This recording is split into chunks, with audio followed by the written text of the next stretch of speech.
Right. Hi, everyone. Hi everyone. This is All right. Mervin. And I'm Marielle, and we are the Jesus. Usage. All right. Kuya, nasa second topic na tayo. And Yeah, it's yeah, from a few feedbacks and comments na na-receive natin dun sa mga huling nanood. yeah. So, thank you guys for all those. So, we'll keep those in mind. Ayan. Nakaka-excite. Thank you so much guys yung sa mga nag-view dun sa mga videos dun sa TikTok at saka yung sa YouTube. The Thank you YouTube. so much guys. Yeah. Yeah, yeah. So ang next subtopic natin sa Conquering Adulting is starting over any age. Mm-hmm. Nag-usap kami ni Jen, we talked about it. Uh, Anybody can start at any age. So, but there's like a few pointers or uh, a few topics that we would like to touch on, about starting over at any age. First, first topic, Jen, Mm-hmm. is career shift. Career shift. So, Yeah. um, a lot of people are like afraid to start over. Um, you know, dati na pag-usapan natin, we talk about like people just settling for whatever they have.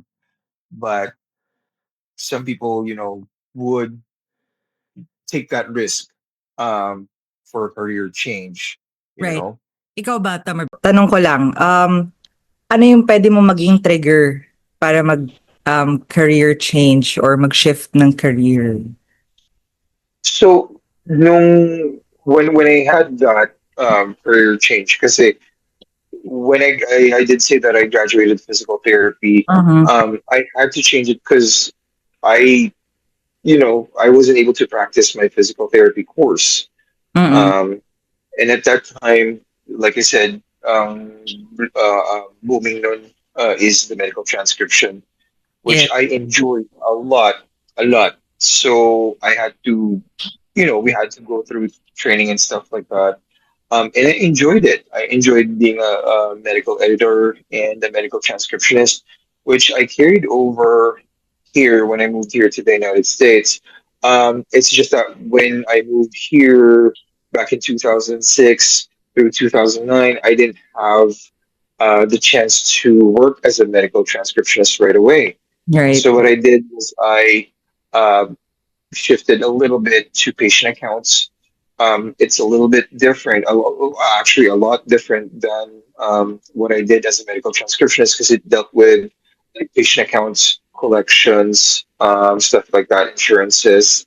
The only time I shifted back to medical transcription was when I got my certification in 2009, because it was a requirement here. It's not a requirement in the Philippines, but it was a requirement here in the United States. So Mhm. I went back to medical transcription, and I did that for um, I I think 2012 through 2018.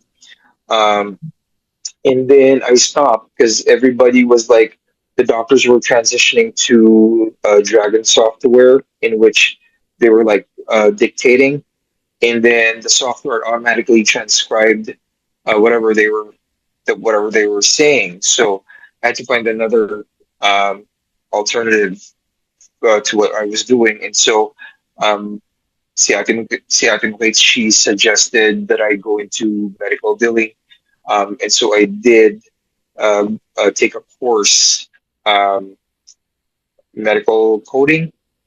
Right. But again, I did take that course in medical coding, but I ended up in medical billing. So Mhm. anyway, so that's what I'm doing right now. I'm a medical biller. Ikaw, ganun ka rin naman, Gina. You Yeah. also shift over. Yung akin kasi, kuya, medyo hindi siya connected unlike with yung sa'yo. Kasi yung sa'yo, although naging medical transcriptionist ka, naging medical biller ka, kumbaga it falls under the same industry, nasa medical lahat, di ba? Yung akin kasi, Mm, say na medyo nakapag-explore ako ng iba't ibang industry. Kasi siguro, pagpasok ko ng corporate world, hinahanap ko yung kung saan ako mag-fit, tsaka kung saan ako mag-grow talaga. Um, minsan naman kailangan mo ganun eh. right, oh. Tapos You need to siguro do that. at the same time din, parang yung nangyari kasi sa'yo, like, yung sa yung sa physical therapist mo into becoming a medical transcriptionist, minsan yung career natin nag-shift based on what is needed eh. 'Di ba? So doon Mhm. tayo sa talagang ano yung in demand kasi alam natin nandoon yung malaki yung kita which is very important din naman. Yung Mhm. akin kasi talagang parang more of I'm trying to explore din talaga yung mga different opportunities, yung tingin mo saan ka talaga magtatagal and yung ewan ko siguro kung saan ako ano ba magiging comfortable din sa mga taong nagiging katrabaho ko ganyan and ayun yung interest ko parang ganun um masusustain parang in the long run kasi parang ako ang nakikita ko sa sarili ko is gusto ko lagi ako na-challenge. So parang pag feeling ko rin na medyo slow yung growth dito or Yeah. yeah, parang hindi na challenge or yung nasi-stimulate yung ano ba, yung mind ko or yung ano ko. Para ka nagiging stagnant. Oo, yun. So I think Yeah. that's what's important din eh. Lalo na I feel like importante to hindi laging kailangan na po-promote or something. Pero I mean yung work itself is, yun eh, may dala laging challenge na natitest yung knowledge mo and at the same time, may natututunan ka rin talaga. So, yun. Actually, one of the things I noticed here is not really the younger generation doesn't really care what job they have. Mm, Ang pinaka ano ngayon is yung um, who pays more. yeah, kung ano yung I bubuhay mean, sa'yo. yeah. Ah, Nag-hop sila from one job to the next. mm. Whoever pays more, whoever's, it depends on the culture nung trabaho. If it suits them better, then they jump from one job to the next. Totoo yan. So, I guess yeah. din yung So, nakita ko sa iyo kuya eh. Kasi nga syempre 'di ba, nag-transfer kayo ni Ate Kate from Philippines to the US. So syempre iba mhm, naman din yung buhay diyan eh, 'di ba? Um, yeah, so syempre ang titingnan mo rin aside from yung sa economy diyan, yung sitwasyon niyo ni Ate Kate dahil kayo may pamilya din kayong binubuhay, 'di ba? yeah, So I guess doon din nagde-depend yun eh. I also have office mates na ngayon syempre kumbaga kaya sila nag-transfer doon sa company namin aside from napakaganda naman talaga ng kumpanya and napakaganda ng benefits. Syempre ang tinitingnan din nila is yung naaalagaan din yung family nila. So yeah. yeah, very Malaking important bagay yun. kasi ngayon yun. Malaking bagay yun kasi when you're younger, you don't really focus on yung mga benefits ng Ah, trabaho mo. You ah, don't. Once you start getting a family, that's when you look at the benefits like health insurance, yung mga ganun, healthcare. mm, So that shifts the ano ba to, yung priority mm, of your work. So, but yun ba yung ano natin, what triggers a reset starting off at any age.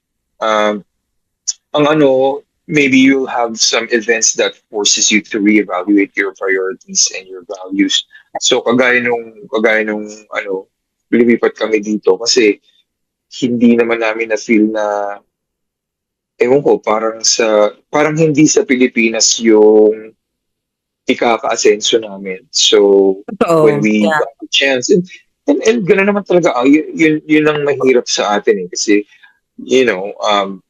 oftentimes people would look for more or better opportunities Mm, overseas kasi nga wala naman sa Pilipinas. So ganun yung ano sadly. namin nandito kami.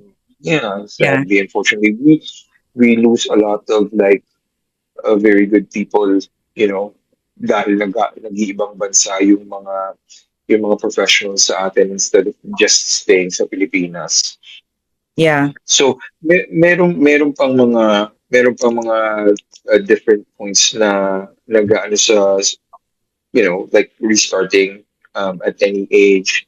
Um, I guess ako gusto ko isa sa ma-discuss ngayon kuya kasi ang karamihan ngayon kaya sila minsan nagka-career shift or nagre-resign is because of burnout. yeah, yeah, Yeah. that's one of one of the points that I look at a while ago, yung chronic burnout. Mm. Sa atin, I feel like sa atin dyan sa Pilipinas, maraming nababurnout kasi feeling ko hindi ganun kadaling maghanap ng work as Oo. compared to here. Mm. I mean, dito, kagaya dito sa amin, kung hindi ka masyadong mapili, you can hop from one job to the next. Yeah. Kikita at kikita ka. Yung Oo. ginagawa ng mga younger generation dito sa amin. Sa atin, parang ang tendency is yung nagsisettle ka. Kasi Oo. nga, the fear of like, baka hindi ka na makakita ng trabaho na Mm. um, the same yung benefits mo or yung pay mo, you're gonna have to take a pay Right. cut Oo. and stuff like that. Oo. And that leads to like, uh, hindi ka na happy or satisfied sa trabaho mo, which is yung sinasabi mo na chronic burnout. Mm. Tsaka yung iba kasi dito, like, hindi, feeling ko sa inyo din naman, kuya, parang having one job is not enough sa ngayon. Kasi nga, like, tuloy-tuloy yung pagtaas ng mga bilihin, di ba? Like, Yeah. nung last month lang ba yun na biglang nagtaas yung presyo ng gas. Syempre na Mhm. paning lahat, 'di ba? Kasi syempre hindi ka rin naman makakagalaw kung wala kang kotse or hindi ka magsasasakyan, 'di ba? Yeah. Like dito Yeah. Parang nasa disadvantage ka. oo, 'di ba? Tapos ang hirap din mag-commute kasi ang hirap din naman ng transportation natin dito compared sa ibang bansa. So, ang Mhm. daming ano ang daming kino-consider talaga kasi parang ngayon nga kapagka wala ka talagang pera, hindi ka talaga uusad, 'di ba? So, it's either magtrabaho ka or not. So, parang tayo naman kasi I mean, speaking on my end, very grateful ako kasi nandito ako dun sa trabaho ko na gusto ko din and sa kumpanya ko rin, 'di ba? Na gusto ko Mhm. and kumbaga dream company kung iisipin. Pero yun nga yung sa iba na nagtitiis lang. Siyempre ang hirap din kasi talagang nagtitiis lang sila, 'di ba? Lalo Wala kang choice. oo, lalo They na don't yung have iba a na choice. parang isang kayod, isang tuka, kuya, 'di ba? So, yun nga, A lot of people here are also living like paycheck to paycheck. right. Yung mga ganun, walang choice. It can also lead to burnout. Yung shift ka ng career mo at any point in your life, kagaya nga, marami nang lay off. Di ba dyan sa Mhm. Pilipinas, marami rin. So, Mm. situational yun. You're forced to Right. change your career kung wala. Mm. You start over, not just in your career, um, how about sa relationship changes? Like, Marami din 'yan. pag, Oh. pag kinasal ka, or nag-divorce ka, Mhm. or shift sa family dynamics. Mhm. Like for example, um, ito, ano yun, iniisip ko yun kanina eh. This is one of the, I'm not sure if it's like an issue sa culture natin or something, but usually yung naiiwanan to take care of the parents. Mhm. Is yung bunso. So, Ako yun. it's yung bunso. So, Yeah, so, yun nga, so mahirap yun. Madalas you have to adjust yourself so that you could care for your parents. right. So, Mm. Well, yung gano'n, kuya, and dito sa Philippines alam ko madalas nangyayari 'yan kasi hindi naman dito sa atin uso yung ilalagay mo sa, ano yun, sa home for the aged yung parents. yeah, You yeah. that option pero siyempre you have to pay for it din. And yun, Mhm. considering doon sa mga sinasabi natin kanina, dahil medyo financially struggling din tayo, 'di ba? And ano, nasa culture natin na talagang aalagaan yung magulang hanggang sa pagtanda. Well, hindi lang naman dahil sa financially struggle pero um, nasa kultura talaga natin na parang it's a way of giving back. And syempre, 'di ba, kung Mhm. kaya mo naman alagaan yung magulang mo or kahit sino naman sa pamilya, 'di ba? You'd rather choose that option. Oh, So, yeah, but that also forces you to like sometimes imbis na yung you're concentrating on your career, Mhm. because you have to take care of your parents. That forces you to change your career, or Right, oo. kailangan mo na lang work from home or something like that, because you have Hmm, to be closely, watching your parents or something like that, or caring for your parents if you can't afford help to get help totoo. for your parents. So mahirap din yun. Yeah, So, sometimes you have to adjust lang din talaga eh. Minsan grateful ka lang din like ako na work from home, 'di ba, hybrid yung setup. So meron akong chance na alagaan siya dito sa bahay habang mm, nagtatrabaho, gano'n. Pero yun nga, yung iba, syempre kailangan magtiis din na mm, di ka naman kaagad kasi nakakakuha kaagad ng ano eh, ng trabaho na flexible para sumabay dun sa situation mo sa bahay, 'di ba? hindi lahat ng companies are willing to like do that adjustment for you. Right. Oo. Hindi Yeah. So lahat. siguro So, kaya nga ang isang maganda rin dito kuya sa ano, nung after ng pandemic, I know a lot of mhm, people had career changes eh, 'di ba? Kaya nga nauso yung mga VA na yan and yung mga work yeah, from home. So at I guess yun naging benefit din yun in a way kasi syempre nakakapagtrabaho ka sa bahay, kasama mo yung anak mo, nahatid mo yung anak mo sa school or whatsoever, 'di ba? Nakakapag-multitask ka while you're at home. So, yeah. ayun. Oh, ito pa, one more point. I think that would force somebody na mag career shift or something. Health scare. What if biglang may nagkasakit Hmm, or something sa mag-asawa or sa pamilya, sa, things like that. right, Unexpected illness that make you shift your priorities. Same thing, napipilitan ka so that to go into career change. right, oo. Thankfully Yeah, wala namang nangyari na gano'n. wala. Oo. Pero I guess for those people na meron silang mga ganiyang sitwasyon, medyo mahirap talaga kasi yung iba nagre-resign eh, 'di ba? Dahil it's either Yeah, magtatrabaho or aalagaan ba mhm. yung It's pamilya and 'di ba? At the same time kasi This ang hirap din naman halimbawa kukuha ka ng private nurse, so siyempre babayaran mo na naman yun, pera, babayaran mo din, yeah, 'di ba? babayaran mo rin.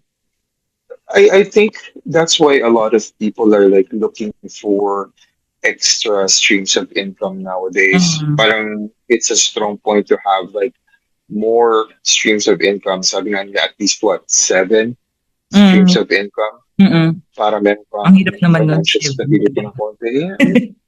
Pero that's one of the reasons why. It's because, like sometimes unexpected things happen, you have to be prepared for it. Mm, Since right. since since you since you talked about yung chronic burnout a while ago, let's go talk Yes. about that more. Um, so for me, chronic burnout is like constantly feeling meh, or parang wala kang O push. We've oo. we've talked about it before. Um, Medyo naramdaman mo yung ganun before, you Mm. know. So, Minsan kasi okay parang naman ba yung dadating talaga sa buhay mo yung parang nag-auto-function ka na lang, kuya. So, I yeah. think everybody nakaka-experience nun and, um, ano ba 'to, dumating din naman ako sa time na nag-ano pa ako 'di ba, nag-consult pa ako ng professional para 'di ba, maayos din yung mindset ko, ganyan. Because when yung sa situation ko ngayon, I guess depende naman sa situation ng mga tao din talaga. Nagsasabay-sabay dadating yung oras na parang sabay-sabay mong nakikita lahat ng kailangan mo ng gawin, yung trabaho mo, I mean trabaho mo, tapos yung responsibilidad mo at home, yung responsibilidad mo sa sarili mo, ganyan. And sometimes parang umaabot sa point na hindi mo na alam kung anong uunahin. So, nakatunganga ka na lang kasi hindi mo na nga alam ang gagawin mo. Parang So ganun. yun yung constant pressure, at saka yung how should I say that, yung build up nung kung ano-anong dapat mong gawin. Right, oo, Kaya 'di ba? ka Kasi na-burn out. oo, parang 'di ba, katulad nung kausap ko na friend ko kagabi, we were talking about it, na parang sometimes you don't wanna feel that way, yung parang isip ka ng isip kasi yun din yung isa sa mga bagay na nagli-lead sa burnout eh, 'di ba? Yung isip ka ng isip. Mm-hmm. Kaya lang syempre, you can't help it eh. Kasi lalo na kapag halimbawa ikaw lang yung mag-isa sa buhay, ganyan, and you think about everything. Syempre lahat ng kilos mo, lahat ng ginagawa mo, ang mag-aano din ng consequences nun or ng results nun is ikaw din, 'di ba? Same thing when you do have a family, lalo na kapag ka may anak ka, 'di ba? Siyempre ang gusto mo yung mga ginagawa mo as much as possible tama kasi pati yung pamilya mo affected. Yeah, yeah, Yeah. especially if you have very little room for error, Yeah. wala kang backup, hindi ka pwedeng basta-basta na magde-decide. 'Di Yeah. ba? Especially So kayo, that kuya, 'di ba? You're a parent. Dalawa yung anak niyo ni Ate Kate. You're also living abroad. Malayo kayo sa amin. 'Di ba? So, mm, you keep on thinking of ways na paano kayo laging magiging okay, ganyan, yung mga bata, 'di ba? So, yeah, minsan lahat yun nagpa-pile up eh, na ano, syempre kahit na we as much as possible, we try not to overthink. Kasi parang at work, you wanna be the best that we can be. At the same time, sa bahay, mm, gusto natin, di ba? So, syempre, yeah, sobrang pressure talaga yun sa sarili mo. It's not about being perfectionist or being perfect in every way. Parang, pero gusto mo lang lagi kang secured or alam mo yon tama lang yung decision mo kasi nga parang ang hirap magkamali eh, lalo na ngayon na parang ang bilis ng oras tapos 'di ba yung mga ganong factor yeah. lahat yun eh tinitake in mo kuya eh. So sa tingin mo kuya ano yung breaking point ng isang tao kapag tingin mong sagad na siya dun sa burnout, yung kailangan na talaga ng change, ng pagbabago. When is that? I think, I mean, you would see signs within yourself at saka sa workplace mo. Like, for example, yung sa work, halimbawa, palagi ka ng unfinished Laging yung late. mga projects mo. Oo, yun, mga ganun. Yung lagi kang late, wala ka ng pakialam sa Mm, yung mga projects mo half finished or something like that. Yung yung desk mo napaka-disorganized or not just sa career or something but like yung sa buhay mo ano na mm. napaka-disorganized, hindi mo alam kung ano yung ginagawa mo. Um, you cannot manage your schedule, hindi mo na alam kung ano yung i-prioritize. I think that should trigger like a reset for your life. When you get to that point. Oh, Hmm, one more important thing is like for example, you really need a reset. Pag you're already neglecting yourself here, like yung yeah. mga healthy habits, wala ka ng Nangyari yan healthy sa'kin habits kuya like dati, before. 'di ba? Nangyari yan na Yeah. parang yung sa ano, yung sa unang-una kong work, 'di ba, na parang maybe because nga natakot ako dahil it's my first job, na talagang gusto ko perfect lahat ng gagawin ko and then kapagka hindi ko nagagawa yung mga bagay-bagay or parang feeling ko may nadi-disappoint ako sa mga boss ko, I feel like Then a you get it. failure, 'di ba? Tapos Mhm. dumating sa point na hanggang sa bahay iniisip ko siya ng sobra, napapanaginipan ko na, parang gano'n Yeah. na Yeah. hindi So niyo na ako that one. nakakausap ng ng maayos So nila that one dati. yung talagang burnout. Yeah. If Yeah, you start losing sleep, yung hmm, hindi ka nakakatulog, yung like what you said, if you were not able to like eat properly or hindi ka na kumakain ng mm. healthy or something like kung ano na lang nandyan, yung kakainin mo. And then if you stop exercising or doing your healthy routines, kumbaga, that would that should make you say, yeah, yeah, hold on just a second, what am I doing with myself? I need to like reset. Right, right. Anyway, um, with all the things that we discussed right now, syempre dapat mayroon kang solution or Yeah, you should mental always peace. Yeah. you should do something about it, is what we should say. But where do you start? How do you start? Like, you know, try to analyze your life. Rate your career, your happiness with your career, your physical environment, relationships at saka daily habits. You know, ano ba ang saan ka ba masaya, or what makes you happiest the most, and stuff like that.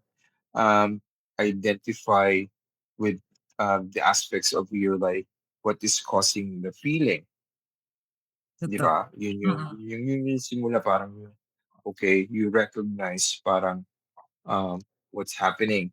Um, the next the next step is you accept what's happening. Okay, you're at a lull, parang stagnant ka for it. Um, release. Parang sometimes we dwell on our failures and stuff, your Right, missed oo. chances.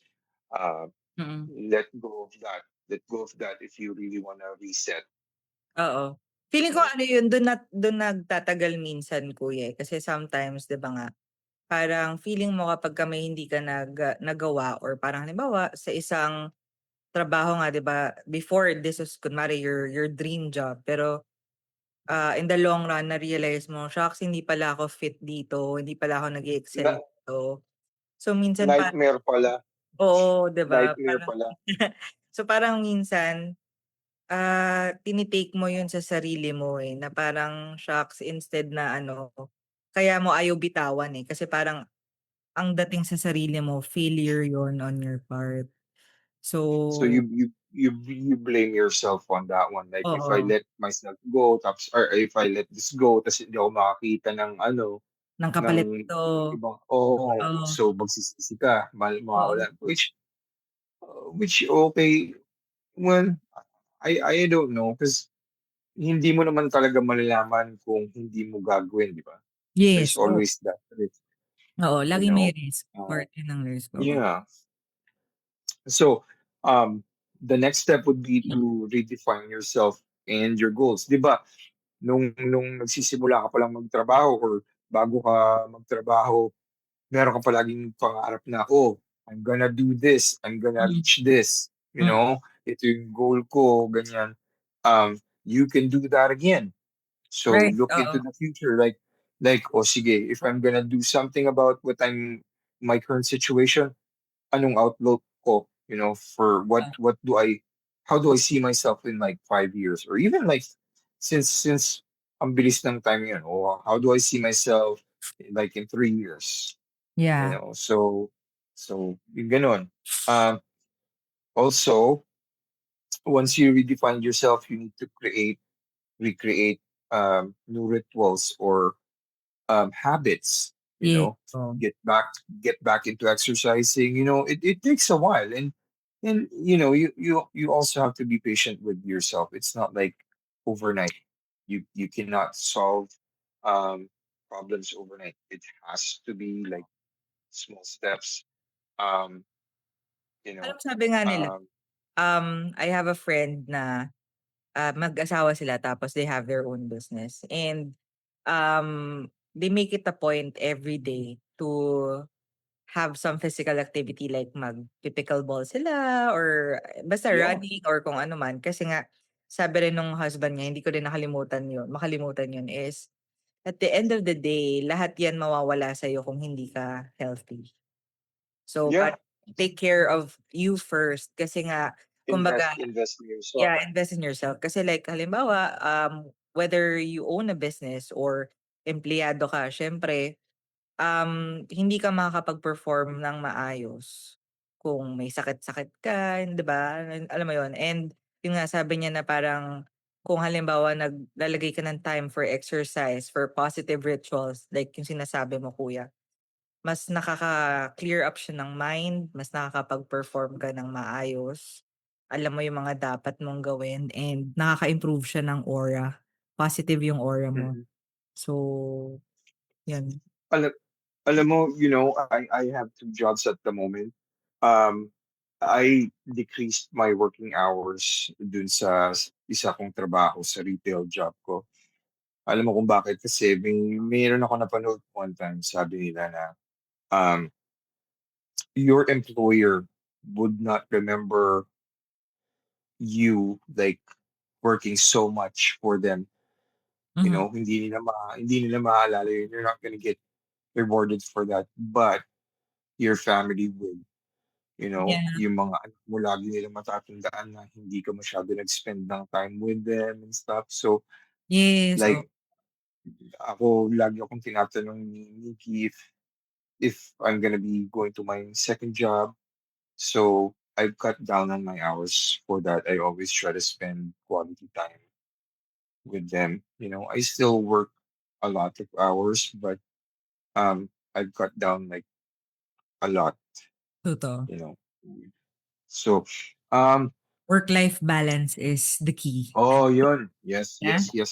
Optimize your environment.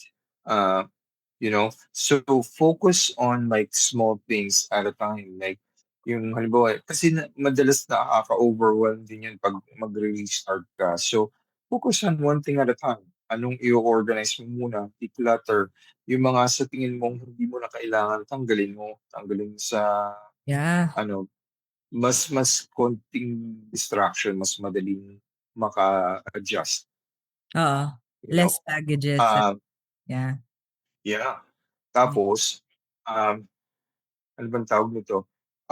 Build new connections. Maybe you need to surround yourself with, new friends or new Yeah. people. Oo. It opens, new opportunities for you or new chances to Yes. Oo. restart. Pag Networking din doon. Yes. Mm-mm. Yeah. Tsaka hindi, yung parang pag nabibigyan ka ng panibagong insights about things, it also gives you, New point of a new views. perspective. Yeah. Yeah, yeah. Oh, so the last step na nakita ko is take small consistent actions. Like I said, you cannot solve all your problems overnight. Mm-hmm. Um, focus on like micro habits or something. Uh, Focus on consistency. Like ako, I try to exercise every morning once I Mm-hmm. wake up. Parang it gives, yeah, pagod ako or something. And I don't know. I think I'm less critical of myself right now. Like if I miss a workout, so what? You can do I can do it again tomorrow.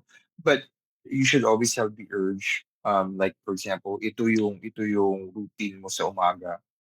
Mm-mm. Pag pagising, True. nag-exercise ulit ako and stuff like that. So focus on consistency Oo. para towards that. So yun lang yung sa akin. Meron ka bang idadagdag? Ano pang meron ba tayong hindi na discuss or something? Actually, Oh, medyo mahaba na nga yun eh. oh, More than 30 minutes na naman tayo nag-uusap about it. And I guess marami pa namang sigurong iba, pero this is yung top of mind eh, na, uh, na pwede nating i-share sa listeners natin. yeah. So, So guys, I mean, ito lang yung parang yung brainstorm namin ng konti ni Mariel. If we missed a topic or if you think what we said is, hindi sang-ayon sa inyo or uh, tell us. We would love to hear what, your feedback, you know? mhm, right. So, O mahalaga ano? yung feedback ninyo para ma-improve na. Oh, And of course, yeah, yeah. we also wanna hear kung ano naman yung part nyo, yung parang anong ginagawa nyo para mawala to, and if this episode is relatable to you, kung kayo ba na-experience niyo mismo yung nag-restart kayo at any area of your life. So, or any aspect ng buhay niyo. So, yan. Yeah. Kasi alam mo, okay din yun. Halimbawa, yung meron tayong hindi na-miss. Kasi syempre, sometimes you tend to focus on one aspect lang. So, Mm. mas maganda siguro kung halimbawa may nagsasabi, ako ganitong ginawa ko. This is what I did Mm. towards, Yeah. something like that. Maganda rin yun. Kasi it can be useful for others or sa atin. Sa atin. Yes. Yeah. So, So, we just wanna say na this is also an open space for everyone. yeah. Hindi kami Walang judging. yeah. Bawal ang judger. No. Bawal. And hindi, sa atin naman, that's the reason why we did this. So that to help at the same time, we get feedback din at saka yung mga payo din ng iba. You know, Ayan. Okay. oh, ano, So I tayo guess, mag-wrap up na. yeah, mag-wrap up na kasi matutulog ka na. O sige. Ewan Alright. ko, feeling ko nga nagugutom ako, baka kumain muna ako. Pero sige. Sige. Okay. Alright. So guys, I mean, let us know in the comments, and thank you sa lahat ng mga nag-like or nag-subscribe. Ah. Yes, please continue supporting us. You know, yun lang. Mm. Maraming salamat in advance. So, till next time, ano ulit tayo, our third topic sa conquering adulting. Right. Okay, again, this is Marielle. And this is Mervin, And and we are the Yusibs. Yusibs. Alright. Yusibs, yeah. We'll see you next time, guys. Thank you so much. Yeah. Okay, bye, Jen. Bye.